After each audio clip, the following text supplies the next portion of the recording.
दीपक देता है रोशनी फैलाने की प्रेरणा, फलदायी वृक्ष देता है देने की प्रेरणा, मधुबन देता है महकते रहने की प्रेरणा, महान व्यक्ति देते हैं जीवन जीने की प्रेरणा। आओ प्रेरणा से दें हम सभी को प्रेरणा।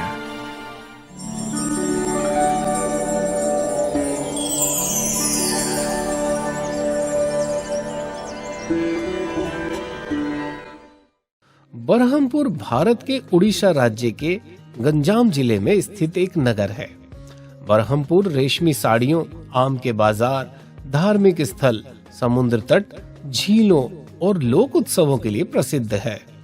बरहमपुर बड़ा बाजार ब्रह्मा कुमारी ईश्वरीय विश्वविद्यालय की मुख्य संचालिका हैं राजयोगिनी बसंती दीदी जी। आपका जन्म 1964 में भुवनेश्वर उड़ीसा में हुआ है। बचपन से आप संगीत, भक्ति आदि में विशेष रुचि रखते थे। आप दया भाव, क्षमा भाव, दिव्यता, निस्वार्थ सेवा आदि दिव्य गुणों से भरपूर आत्मा हैं। 1978 में आपको भुवनेश्वर में ईश्वरीय ज्ञान की प्राप्ति हुई। 1980 में आपने अव्यक्त बाप दादा से ईश्वरीय मिलन मनाया।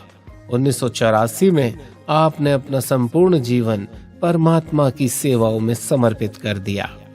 तब से आप संबलपुर, भुवनेश्वर आदि स्थानों पर सेवाएं देते हुए 1993 से बरहमपुर बड़ा बाजार में अपनी ईश्वरीय सेवाएं प्रदान कर रही हैं।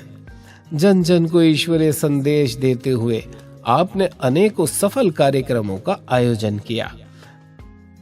दीदी जी के नेतृत्व में 200 से अधिक विद्यार्थी ज्ञान योग से अपने जीवन को भरपूर कर रहे हैं।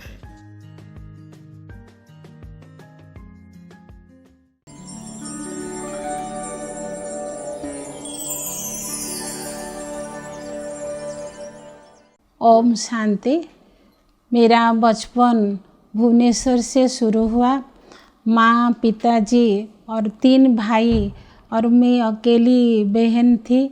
माँ पिताजी बहुत प्यार करते थे अकेली होने के कारण, और बहुत सुंदर से पालना देते थे। संस्कार भी ऐसे देते थे जो भक्ति का संस्कार था पिताजी माताजी के अंदर, वो भक्ति का संस्कार हमारे में भरते थे और भक्ति बहुत करते थे जो पिताजी। तो ऐसे कहाँ पूजा करना और नारियल फोड़ना और जैसे शिव के आगे जाकर के पानी की लोटा डालना, ये सब भक्ति में बहुत करते थे। और नारायण की मूर्ति जो थी हमारे घर में, तो पिताजी उनको बहुत चंदन और तिलक दे कर के इतना अच्छा सजाते रहते थे, और जो भी देखते थे उनको बहुत खुशी आता था। और भक्ति में बहुत पूजा करके कार्तिक महीना आता था तो उसमें मेरे पिताजी बहुत कीर्तन करेंगे, डांस करेंगे और शास्त्र जो है उसको पढ़ेंगे और श्लोक भी गान करेंगे, श्लोक भी बोलेंगे। ऐसे बहुत भक्ति का संस्कार था। जब भक्ति का इतना संस्कार था, मैं उस टाइम सोच रही थी कि भगवान जो है, इतना भक्ति हमारे पिताजी करते थे और भगवान सुनते नहीं क्या, उनके कान है नहीं क्या, ऐसा मन में आता था। और मुख है नहीं क्या, कुछ तो बोलते भगवान, कुछ भी बोलते नहीं, कहाँ है और कौन है भगवान, कहाँ रहते हैं, ऐसे बचपन में मैं सोचती थी। पिताजी को भी बोलती थी पिताजी, और माताजी को भी बोलती थी माताजी भगवान कहाँ है। माताजी को मैं पूछती थी तो भगवान जो है वो कहाँ रहते हैं, सुनते नहीं हैं। पिताजी इतने बोलते हैं, कीर्तन वगैरह करते हैं, श्लोक पढ़ते हैं, दिखाई नहीं देता था। तो एक दिन ऐसा हुआ, इतने भक्ति करते करते बहुत थक जाते थे। हमारे पड़ोसी वाला आकर के एक दिन बोले, तुम्हारे पिताजी इतने भक्ति करते हैं, और मम्मी को भी बोले इतना भक्ति करते हैं, एक दिन इसको आश्रम लेके जाएंगे। तो आश्रम माना ब्रह्मा कुमारी आश्रम ऐसे नहीं कहे, ऐसे उनको लेकर के आश्रम में गए। तो आश्रम पर बहन आकर के तो पिताजी को देखा किए और बोले कि भाई जी, और आपको 7 डेज का लेसन करना है। 7 डेज लेसन करेंगे तो भगवान कहाँ है, कहाँ रहते हैं और क्या करते हैं उनका पता लग जाएगा। तो पिताजी जब हाँ बोले, बहन आकर के 7 डेज लेसन भी कराए। जब 7 डेज का ख़त्म हुआ तब मेरे को बोले तुम जा कर के आश्रम पर देखो वहाँ बहनें कैसे रहते हैं और क्या करते हैं, तुम चलो। तो मेरे को भी एक दिन ऐसे लेकर के गए आश्रम पर। मैं जब देखी बहनों को मेरे को बहुत अच्छा लगा, क्योंकि सफ़ेद ड्रेस में बहनें थे। मेरे को सफ़ेद ड्रेस भी बहुत पसंद आया। बहनें बोले तुम यहाँ रहोगी? मैं बोली हाँ, मैं ऐसे ही बनूँगी, सफ़ेद ड्रेस पहनूँगी और यहाँ पर रहूँगी। तो वहाँ पर देखते देखते ऐसे दादी भी आ गए, जो संदेशी दादी भुवनेश्वर में थे, तो वो सामने आ गई। तो ऐसे पिताजी जब आश्रम पर आए तो 7 डेज लेसन में उनको जो बहन समझाई थी, उसने बोले कि ब्रह्मा बाबा जो है तो ऐसे पालना देते हैं, आपको भी ब्रह्मा बाबा पालना देंगे। तो वो मेरे को बोल रहे थे कि ब्रह्मा बाबा वहाँ पर रहते हैं और ब्रह्मा बाबा को देखने के लिए चलो। मैं तो खुशी हो कर के गई थी। तो दादी को जब सामने देखी मेरे को लगा ब्रह्मा बाबा जैसे, क्योंकि उनकी जो फ़ोटो है ब्रह्मा बाबा का तो मैं देखी थी, तो जैसे लगा मेरे को दादी ही ब्रह्मा बाबा है। तो ऐसे अनुभव हुआ। दादी के चेहरे पर ब्रह्मा बाबा का चेहरा भी दिखाई दिया। तो उसी टाइम मैं सोची सचमुच ये ब्रह्मा है। मैं तो ऐसे भक्ति मार्ग में सोच रही थी 4 हाथ वाला है, लेकिन ये 2 हाथ कैसे हुआ। तो ब्रह्मा को जब देखे, ब्रह्मा बाबा को बहुत प्यार आया, बहुत स्नेह से जैसे दृष्टि दे रहे हैं, शक्ति भर भर करके मेरे को जैसे आ रहा है, ऐसे मेरे को अनुभव हुआ। तब से पिताजी को मैं बोली जो भी होगा मैं आश्रम पर रहूँगी और आश्रम पर जो बहनें हैं उनके साथ में चलूँगी। फिर घर में आ गए।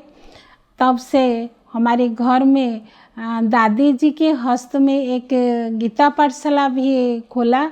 गीता पाठशाला वहाँ पर जो खोला तो बहुत भाई बहनें आकर के गीता पाठशाला में मुरली सुने और अपना जीवन भी बनाए।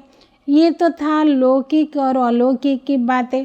जब दादी के पास में गई तो दादी मेरे को बहुत प्यार से बोले बसंती, और बहुत तुमको सेवा करना है। दादी की बात सुन कर के मेरे को दिल में आया, दादी जब इतने बड़े महात्मा मेरे को बोले मैं हाँ जी बोलूँ, तो हाँ जी करके हाँ दादी मैं सेवा करूँगी। दादी बोले देखो सेवा करूँगी तो पढ़ाई छोड़ना पड़ेगा। तो पढ़ाई तो पढ़ रहे हैं।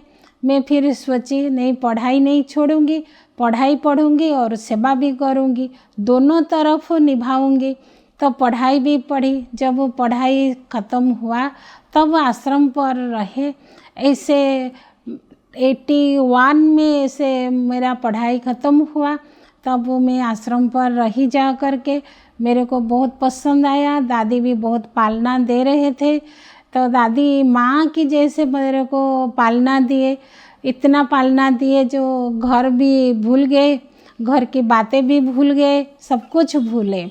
और दादी के पास ऐसे निमंत्रण आया था, संबलपुर का पार्वती बहन ने ही भेजे थे।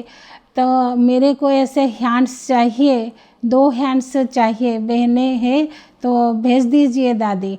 तो दादी मेरे को बोले देखो बासंती तुमको संबलपुर जाना है और तुम्हारी साथ तुम्हारी सहेली जो है तो उनको लेकर के जाना। तो तुम जैसे 2 संबलपुर जाएंगे, वहाँ पर सेवा करेंगे। पार्वती बहन ने बोले तो मैं हाँ जी बोल कर के संबलपुर में निकली। जब संबलपुर में पहुँचे पार्वती बहन की पालना भी बहुत अच्छा, तो वो बहुत मेरे को सिखाए भी। तो ऐसे छोटी बात से लेकर के बड़ी बात तक मेरे को बहुत शिक्षा भी दिए। तो जब संबलपुर जाने के तैयार हो गए तब दादी बोले पहले बाबा से मिल के आओ, फिर दोनों सहेली संबलपुर जाना। मैं बाबा से मिलने के लिए तो दादी को हाँ बोल दी। तो ऐसे 1980 में हम बाबा से मिलन मनाने के लिए मधुबन दादी के साथ ही गए। तो मधुबन में जब पहुँचे दादी बड़े बड़े से मेरे को मिलाए। पहले प्रकाशमणि दादी से मिलाए और फिर दूसरे शांतामणि दादी से भी मिलाए। उनके बहन नाते होने के नाते दादी वहाँ पर मिलाए। और जितने भी बड़े बड़े महारथी आत्माएं थे तो वहाँ पर जा कर के मेरे को मिलाए। तो मेरे को बहुत खुशी आया, दादी मेरे लिए इतना मेहनत करके सभी से मिला करके इतना खुशी दिए। तो मैं मधुबन में बहुत बहुत खुशी से सेवा भी की। मधुबन में मेरे को नशा चढ़ा, मैं होंगी तो ऐसे ब्रह्मा कुमारी बनूंगी, अच्छा ब्रह्मा कुमारी बनूंगी और बाबा का नाम वाला करूंगी और दादी का भी नाम वाला करूंगी। और बाबा से जब मिले ऐसे सोच करके जब बाबा से मिले तो पहले तो जब बाबा आते थे मेडिटेशन हॉल, पांडव भवन में मेडिटेशन हॉल में आते थे तो वरदान भी मिलता था। और जब पार्टी जाते थे वहाँ पर मिलते थे बाबा के साथ। मैं जो बाबा के साथ मिली मेरे को बहुत सुंदर बाबा से वरदान मिला था, योगी भव का वरदान मिला। वही वरदान को मैं सोचते रही और देखते रही, बाबा मेरे को इतना अच्छा वरदान दिया। दादी को जा कर के बोली, दादी बाबा ने मेरे को बहुत अच्छा वरदान दिए हैं, आप जानते हो? दादी बोले क्या वरदान तुमको मिला? मैं बहुत खुशी से दादी को बोली, दादी मेरे को जोगी भव का जो वरदान मिला मेरे को बहुत अच्छा लगा। बाबा ने क्या सोच के मेरे को ऐसे वरदान दिया और वरदान जैसे हमारे अंदर पूरा अंतर में धारणा हो गया ऐसे लगा। तो दादी खुशी हो कर के मेरे को बोले, देखो तो ये वरदान को भूलना नहीं है, आगे जो सेवा करोगी तो ये वरदान तुमको काम में आएगी। ये वरदान को लेकर के जहाँ भी जाओगी सक्सेस होगी। ऐसे बाबा से हम वरदान लेकर के फिर दादी के पास भुवनेश्वर में आए। भुवनेश्वर से संबलपुर जाना था, तब हम निकले, दो बहनें निकले, मेरे सहेली प्रभा बहन और मैं दोनों जाकर के संबलपुर में पहुँचे। संबलपुर में वहाँ पार्वती बहन हमको बहुत अच्छी तरह से स्वागत भी किए और बहुत अच्छे पालना भी दिए, वहाँ पर बहुत शिक्षा भी दिए। तो पहले पहले सेवा सिखाए, कितने भी मेहनत होगा कुछ भी होगा लेकिन हम बहुत अच्छे से सेवा करेंगे। बाबा का वरदान जो मेरे को मिला था वही वरदान हमको याद आता था और सेवा में लगते थे। सेवा में बहुत कुछ अनुभूति होता था और कितने भी कठिनाई सेवा हो मेरे को हल्कापन अनुभव होता था, हल्का लगता था। तो मैं ज़्यादा सेवा में इंटरेस्ट भी दिया और बहुत गांव में जा कर के सेवा भी किए। संबलपुर में बड़ा और संबलपुर बरगढ़ भी, सहेली भी, ऐसे गांव जो था बरपाली गांव था। तो ऐसे बहुत कुछ गांव में जा कर के सेवा भी किए। सेवा की नशा बहुत चढ़ा। तो ऐसे 8 साल हम संबलपुर में सेवा करके फिर भुवनेश्वर आए। भुवनेश्वर जब आए तो मेरी मम्मी की तबीयत कुछ ख़राब था तो पिताजी ने बोले तुम रह जाओ और सेवा तो भुवनेश्वर में भी करना है। तो भुवनेश्वर में कुछ दिन ऐसे सेवा किए। दादी जी मेरे को फिर बोले, देखो बसंती तो अभी तो संबलपुर जा कर के आए, अभी तुमको बरहमपुर जाना है। तो मैं सोची वहाँ तो इतने साल सेवा किए, कुछ दिनों के बाद ऐसे मैं बरहमपुर जाऊँगी। लेकिन दादी बोले नहीं, अभी अभी निकलो बरहमपुर। तो मैं खुशी से बरहमपुर निकल कर के आई। 1990 में 93 में यहाँ पर बरहमपुर में आकर के पहुँची। बरहमपुर में जब आकर के पहुँचे तो किराया पर चलता था, क्लास वगैरह चलता था, यहाँ पर किराया ले कर के हम लोग क्लास चलाते थे। तो मकान था बहुत अच्छा, किराया पर चलता था। तो मन में आया इतने साल हो गया बरहमपुर का और वो किराया पर है, तो अपना अपना तो ज़मीन है, घर भी बनाते हैं, तो बाबा क्यों नहीं देता इसे ज़मीन और घर बना देता तो बहुत अच्छा होता। तो दादी को भी पूछते थे, दादी भी बोलते थे हाँ बनाओ बनाओ, देखो ज़मीन कहाँ है। तो बड़ों की आज्ञा ऐसे लेकर के, बड़ों की वरदान लेकर के, तो हम ऐसे बरहमपुर में जगह खोजे, ढूंढे, तो बहुत अच्छा भी जगह मिल गया। तो मिलने के बाद हम सोचे घर कैसे बनाएंगे, बाबा का इतना अच्छा घर कैसे बनेगा। तो मन में ऐसे भावना जब आए तो योग में बैठते बैठते अनुभव हुआ मेरे को, जे बाबा जैसे आगे बढ़ने के लिए हाथ हिला रहे हैं और वरदान दे रहे हैं, तुम आगे चलो तो सब कुछ सहज हो जाएगा, तुमको ऑटोमेटिक ही कोई ना कोई निकलेंगे और बाबा का मकान भी बन जाएगा। तो ऐसे हम सोच रहे थे और ऐसे कुछ अनुभव जब प्राप्त किया तब सोचे कैसे हम ज़मीन पूजा करेंगे, ज़मीन का भूमि पूजन कैसे होगा। तो धीरे धीरे करके ज़मीन खरीद करके तो भूमि पूजन के समय आकर के पहुंचा। दादी को भी बोले, तो संदेशी दादी और रतन मोहिनी दादी, कुछ दादी भी थे उस टाइम, तीनों दादी हमारे पास आए बरहमपुर में, बड़ा बाज़ार में। तीनों दादी आकर के भूमि पूजन किए। भूमि पूजन जब हुआ तब मन में संकल्प आया, बाबा यहाँ पर 3 दादियाँ इतना अच्छा भूमि पूजन कर रहे हैं और 3 ताला बिल्डिंग हो जाए तो आपके ऊपर सारा सारा भरोसा, एक ही बल, एक भरोसा आप ही हो। तो ऐसे मन में जब संकल्प आया तब बाबा ने बोला, जैसे ओके जैसे कहते हैं, तो बाबा के शब्दों में ओके जैसे आ गया। तो योग में बैठे थे तो ऐसा अनुभव मेरे को हुआ। तब से ही ये मकान का काम भी धीरे धीरे चल के अभी 3 तला बिल्डिंग भी हो गया धीरे धीरे करके। तो धीरे धीरे करके फिर बहनें की संख्या भी बढ़ गई, तो 60 तक पहुँचे, छोटे बड़े सभी बहनें, और समर्पण भी हुए बहनें। उसके बाद हमारे गीता पाठशालाएँ भी बढ़ी, 70 तक 70 तक हो गया गीता पाठशाला, और बहनें भी 60 तक हो गए। तो ऐसे बढ़ने लगा।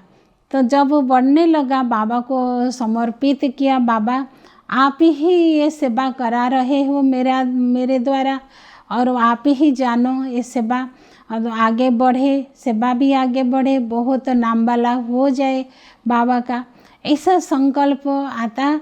तो बाबा को समर्पण करके हम आगे बढ़ते थे और बाबा को याद भी करते थे, बाबा की बातें धारणा पक्का करते थे, और बाबा को खूब भट्टी में जैसे बुलाते हैं, बाबा को ऐसे बुलाते थे, तो बाबा जैसे बातचीत करते थे बाबा के साथ, ऐसा मेरे को बहुत सारा अनुभव हुआ। तो बाबा से बात कर के ये मकान धीरे धीरे बनाने लगे। तो मकान का काम पूरा कंप्लीट हुआ तो मन में बहुत खुशी लगा। तो बाबा इतना सुंदर अच्छा मकान दिए हैं पुरुषार्थ के लिए।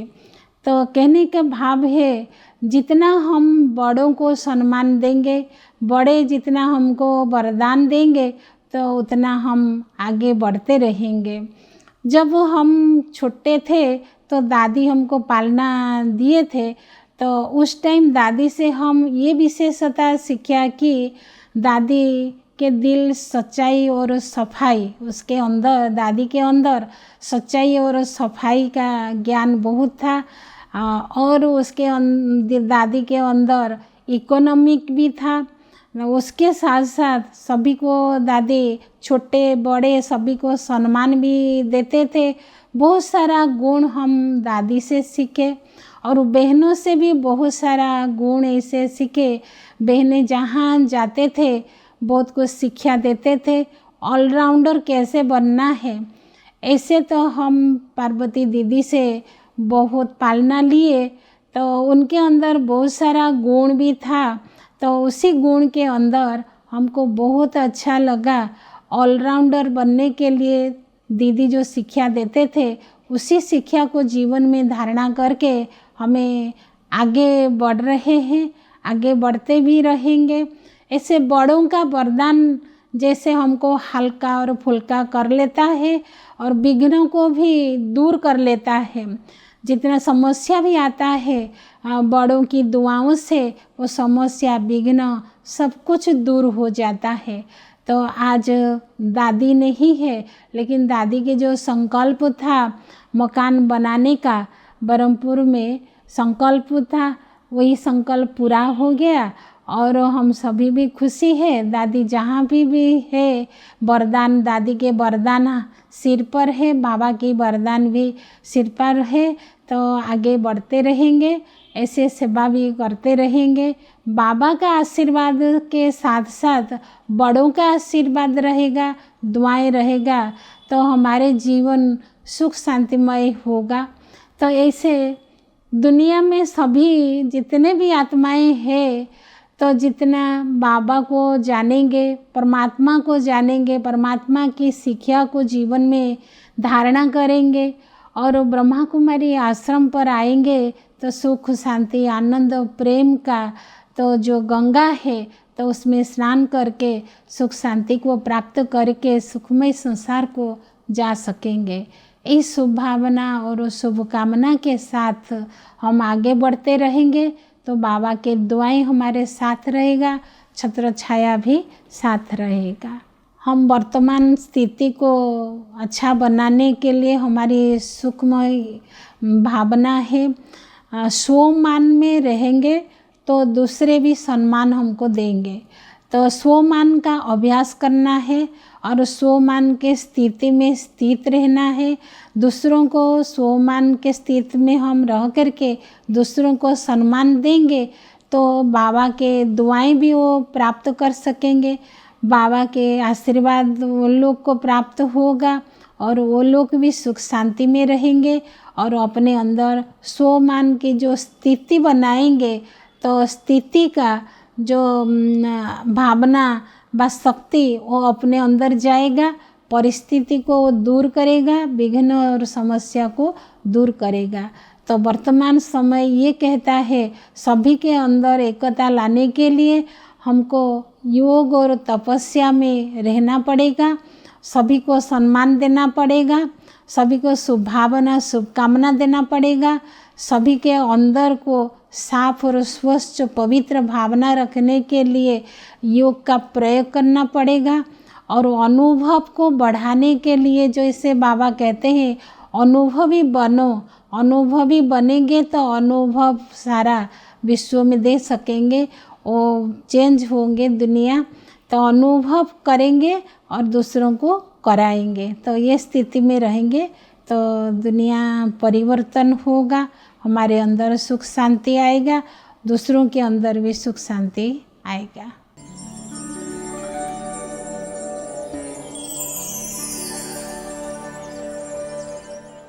दीदी का इतना प्यार स्नेह खुशी जब दिया था ना, लौकिक माँ को भी भूल गई।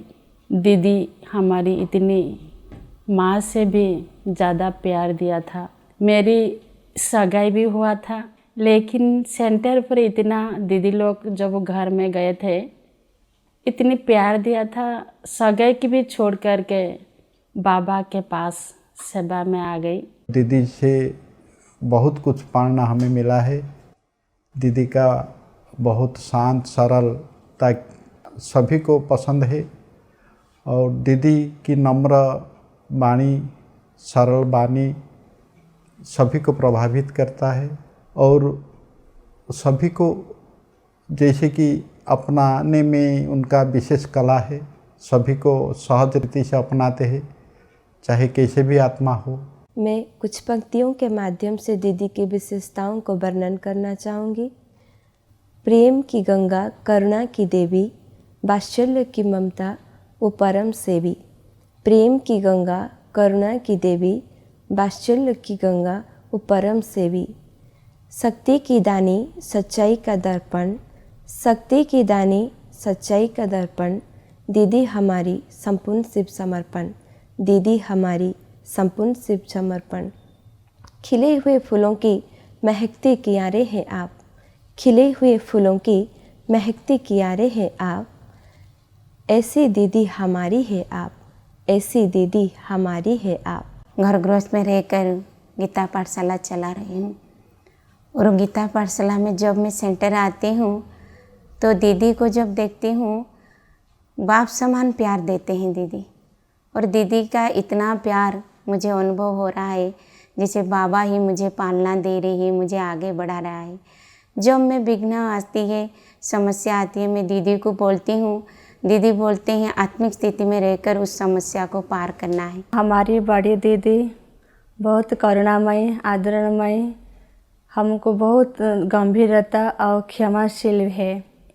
मैं जब सेंटर पर आई थी उसी समय मैं बहुत छोटी थी, लेकिन मेरे को कोई भी काम बाबा की सेवा, कोई भी ज्ञान मेरे को समझ नहीं आई थी, लेकिन हमारी बड़ी दीदी ने हमको बाबा की महावाक्य को बहुत अच्छी तरह से समझाया और हमारी जो कर्मणा सेवा, भोजन बनाने की जो भी सेवा है, हमको प्यार से, जैसे लौकी की माँ ने उनको बच्चों को जितना प्यार से समझाते हैं, सिखाते हैं, वो हमको भी ऐसे सिखाते हैं। हमारी दीदी सच्चाई, सफाई, सादगी, स्नेही और खुले दिल वाली है।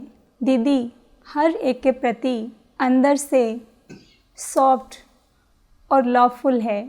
उनकी उस डीप स्पिरिचुअलिटी को मैं देख सकती हूँ, जो आने वाले भाई बहन के प्रति और समर्पित अन्य टीचर बहन के प्रति, और दीदी दिल से बहुत विशाल है।